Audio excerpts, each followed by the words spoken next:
There's nothing like having multiple things wrong with your Ferrari, am I right? It's like taking cash and just setting it on fire.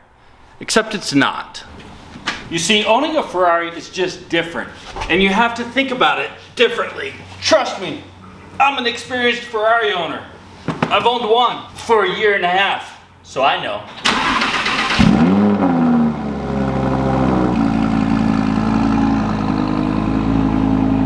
Now, if you're balling out and have tons of money, this is not the type of Ferrari ownership that I'm talking about, where expenses and repairs are kind of irrelevant to your overall budget. I'm talking about, you know, those of us that like stretched, that wanted to own a Ferrari, that wanted to pay to have that experience of owning a Ferrari. That's what I'm doing today. I'm paying the price of Ferrari ownership. We got some repair bills. They're not cheap. But fortunately, I'm staying young anyways, staying agile, staying limber. Yep. Oh, she needs a wash. Oh, these black cars, man. They get dirty so fast. They look so good though. Actually, comment below what color we should wrap the Audi R8 now. Spoiler alert, I've already picked the color. It's en route, it's being shipped. But if you had a choice to wrap this car any color, what would you wrap it? And keeping it black is not an option. We're not doing that. What color would you choose?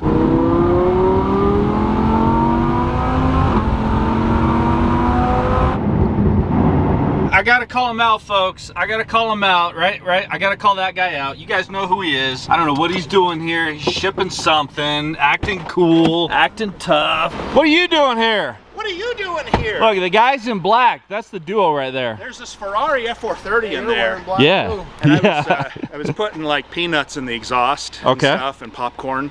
Did it work? As a little surprise. I don't know, when you get it back. Okay. Like there's a little trail of nuts and stuff. Okay, I like it. Sabotage your car. I mean, he's got quite the collection here. You dropped something off, I take it? I did, yeah. Okay. Everyone knows Utah Johnny. He's like the main staple in Utah. I mean, he's the guy. In Utah, he's the guy. But he's also priority one transport. He was a cop for like 45 years. And now he's retired, and now he just ships cool cars for a hobby. That's right. Yeah. I mean, generally you'll pay him some money, but it's a hobby. Yeah. You got to pay for gas. Yes. So fortunately, we're not shipping my Ferrari out of here because it's going to be fixed by this guy, and then I'm selling it. I put mine up today too. You did, for real? Yeah. Like actually? Yeah. You can't sell it before mine's fixed. That's the rule, though. It's for sale, so but mine's heavily modified. You know those Ferrari people, right? Like the Ferrari people, they're I know particular, and they are, and they have a right to be. So they have a right to be. I don't know if they have a. Yeah. I mean, they got money. I guess they have a right to be. Listen, Ferrari is still very strict. They don't want you modifying their cars, and you know how Ferrari is. So it is what it is. All right. Well, we're Ferrari people, so and he's the Ferrari guy. Yes. If you got a Ferrari. Yes. One guy in the entire valley, this is the guy. Just saying. Or Rolls Royce, or Porsche. Don't come to him anymore because he's busy enough, and we have cars that we need to be fixed. So, he is busy. Yes, this is true. I love to recommend him, but then I don't because then you get on the wait list. Exactly. Yes. Yeah. I just noticed no parking towaway zone. Maybe I should move this real quick. Then we'll check on the Ferrari. Ooh. Speaking of the devil, a Gen 1 R8. Dang. I'm gonna be honest. I would love to have a Gen 1 R8 alongside the Gen 2.5. I think it'd be cool. Just saying. But here we go. The subject of today's video. She's kind of in pieces, but not too bad. She's looking good overall, whole. My Ferrari, what's going on? First off, get the number out of the way. This is gonna cost a few thousand, maybe $5 grand, roughly, give or take, in some repairs. We'll give you more specifics kind of after, once we get everything finalized. Could be a little higher, could be a little lower. Couple things we have going on with it. First off, the actuator here had a leak, and it wasn't major. We had a choice to kind of leave it because it wasn't really like misbehaving. Right. But again, if I'm gonna sell this, I want to sell it in good conscience. Paul wants to be able to like give his like good conscience check on it as well. So we wanted to fix the actuator here, and this is quite the complex piece of machinery here because this is what does all the shifting for the gears. This piece goes right into there and it lines up. And if you screw it up, if you misalign it, it's a big process. It's a big process. That's why we got Paul doing it. So we got that leak fixed up. Now, if you guys remember with the exhaust, we had the exhaust we put on the Atlantic built Xpipe, which was super cool, super like just sounded way better, looks way better. But we had the bolts underneath that were welded. Let me go show them. So yeah, if you can see right here, the tip, this is why we couldn't get it off. This was welded on, so we couldn't get the bolt out or off and replace the stud as we needed to, because we obviously broke the tip of the stud. So this created a bit of a problem that we didn't really foresee. Should have been an easy thing, turned a little more complicated. We're getting that sorted out, and then we're gonna put the beautiful, beautiful Atlantic built Xpipe back on. I mean, this thing looks way better than the original like Remus exhaust that was on it. I mean, do you even know Remus? No, I don't. It was like an aftermarket muffler, which was like gross. Nothing against Remus, I don't know Remus, but this looks so much better, sounds so much better. So this is going back on. Paul's fixing this the right way. Also, side note, upcoming soon, we are actually gonna make little pen holders out of the F430 tips from my F430. I'll explain to you a little bit later, but we're gonna make a little pen holder. I'll show you an example. And we're gonna do some sort of giveaway or something. Stay tuned. And then maybe you can get an F430 on your desk at work exhaust tip. Stay tuned. Like I got one on my desk. Yeah, let's show the people. So check this out. That's his pen holder. That's an F430 exhaust tip right there. And that's like perfect. Not only is it like cool because it's a Ferrari, it's actually ergonomically angled for ease of removal and placement of pens. We're gonna do a giveaway or something, so if you want an F430 exhaust tip, stay tuned. We're gonna figure something out. Yes, sir. Now, one of the unexpected expenses that came up in this whole like PPI that we were doing, and again, this is why we have Paul, who's an expert who knows the car. He was driving it when he was adjusting the clutch. Oh, first off, we should clarify the clutch. He just adjusted the PIS. The shifts are just like crisp. When he was adjusting that, he noticed that the engine would lift off and then fall back down. He could feel that in his backside, let's just put it that way, like in the seat. It wasn't a computer that told him, it wasn't some diagnostics. Sitting in the seat, that's how he noticed that the motor mounts were broken. Case in point, what's this is what it was doing. It's supposed to be one piece, now there are two pieces. The motor sits right there. It's a motor mount, right? And it's supposed to be one piece, and they split apart. So we had to replace the motor mount. So that's what he's working on as well. Actually, no, you already got those in. Those are in. Motor mount is fixed. But everything else so far, we're not officially done with the PPI, so he's not giving his full stamp yet. But so far, all he can say is, actually, I'm gonna let him say it. What's the condition of my vehicle? I would say excellent, other than a few minor things. He says it's a great Ferrari, in great shape. Drives well, quality, like the modifications, the interior, all that stuff, well done. So again, not officially done with the PPI. We're going through it, but he feels really good about the quality of Ferrari that I have.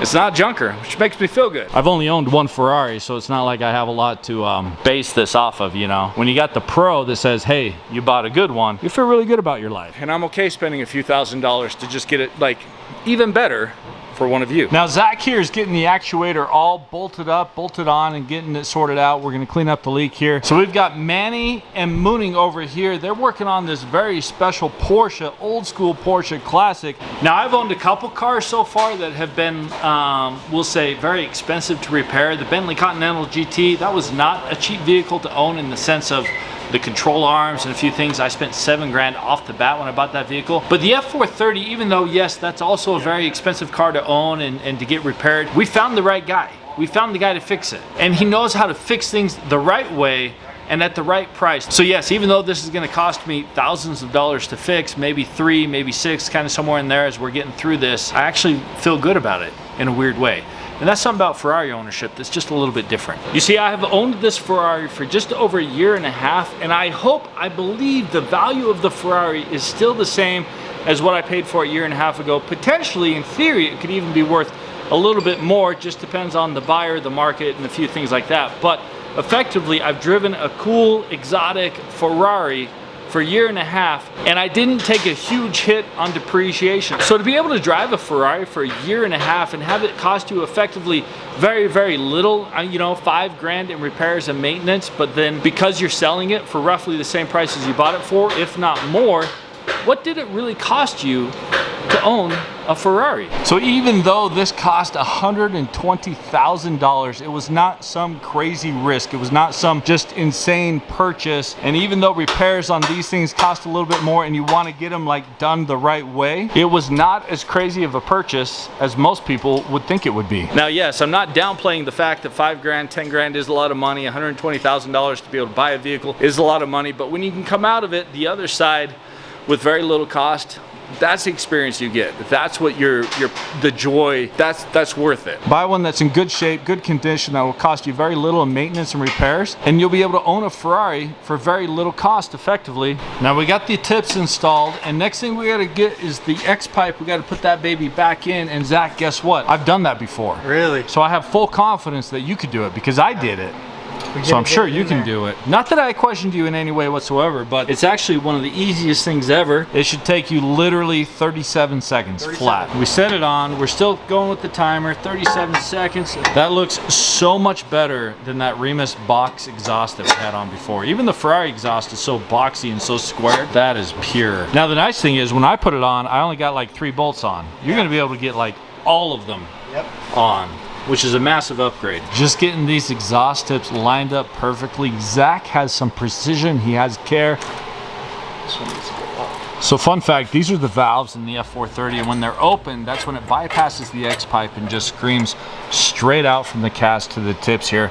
But when they're closed, that's when it goes through the Xpipe, and that's why that Xpipe sounds so much better, because it had the muffler and now it's just pure. So they're just gonna kind of finish up all the loose ends here. They're gonna finish the PPI to really get an official report for the real potential buyer, or again, if Paul actually does want to do the shop credits, maybe. But on that note, we're gonna leave it here. We got other things to get rolling to, so we're gonna jump into the R8 V10 Performance, and we're gonna leave Paul. Appreciate it. Hi, Dad. Hi, Dad. Zach, as always, appreciate you. Again, really cool Gen 1 R8. This is a manual right here, so to have a manual with my V10, man, that would be super cool. Yep. How we doing today? Good, how you doing? Same to you, and again, appreciate those 18 years.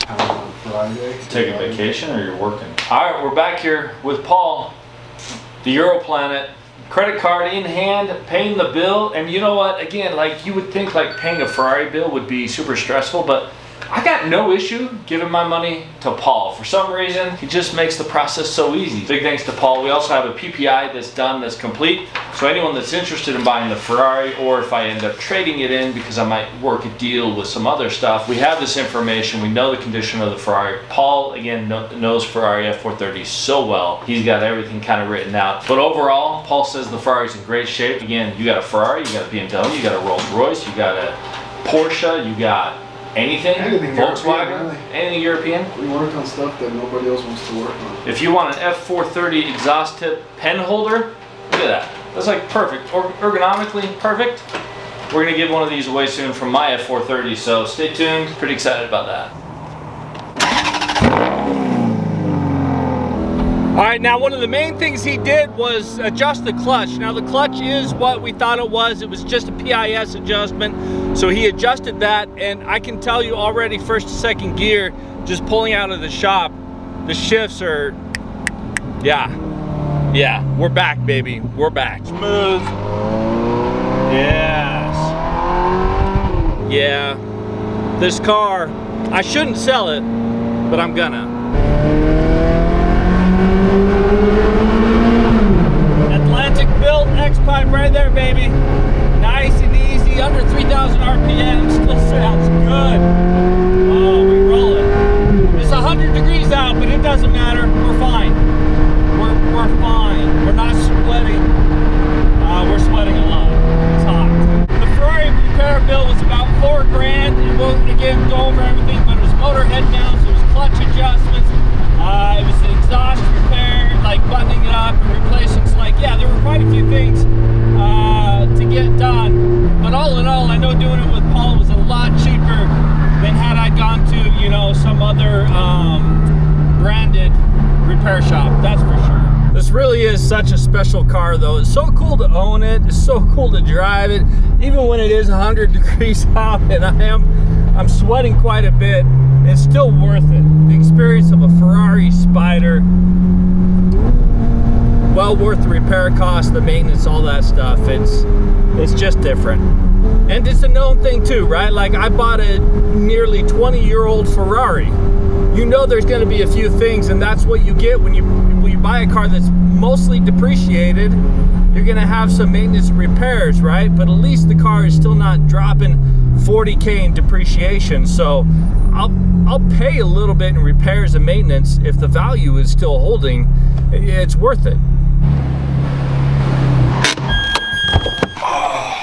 But as far as the PPI, she is in great shape, as Paul says. That's why Paul's telling me, like, don't shortchange myself on this Ferrari. It is in great shape. It's 18 years old, but it's in great shape. But that's gonna do it for this video. As far as what the future holds, things are gonna get interesting around here. We got some big things coming up. I'm staring at a box for the Audi R8, plus we got some other stuff for the Audi R8. We got the old 96 Mustang V6 that is everybody's favorite, I know. So we got a lot coming down the pipeline, aside from the Shelby GT350 as well, which is not here. Yeah, there's a lot.